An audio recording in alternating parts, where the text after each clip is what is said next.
Since President Biden's been president, how many non-American citizens have come into our country illegally?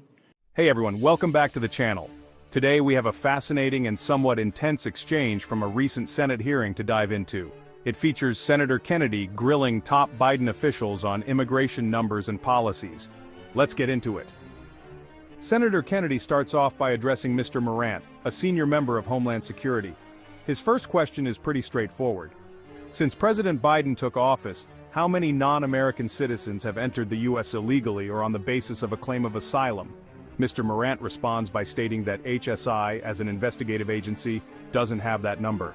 This kicks off a series of probing questions from Senator Kennedy. Kennedy doesn't stop there. He presses on, emphasizing that as a senior member of Homeland Security, Mr. Morant should know these figures. Kennedy estimates the number at around 8 million. He then delves deeper, asking how many of these 8 million were children, and how many are still in the country. Mr. Morant doesn't have those numbers either. The lack of answers reveal a surprising lack of concrete data, and this leads to a bit of frustration on Kennedy's part. Moving on, Kennedy questions how many of these individuals claimed asylum, how many showed up for their hearings, and how many were deported after being denied asylum. Again, the officials are unable to provide specific figures, which only adds to the tension. One of the key points Kennedy raises is the concept of a safe third country policy.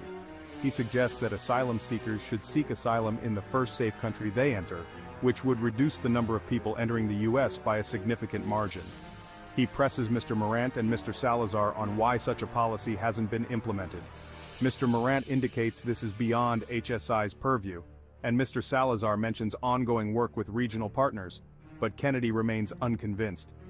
Finally, Kennedy brings it all together with a bold statement.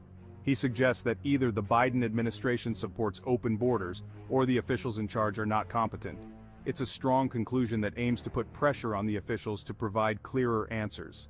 The officials try to counter, stating they believe in secure borders, but Kennedy is relentless, pressing them for concrete numbers and clear policies. And there you have it. What do you think about Senator Kennedy's points? Do you agree or disagree with his approach? Let me know in the comments below. Don't forget to subscribe to the channel for more in-depth analysis and discussions on current events. Thanks for watching, and I'll see you in the next video.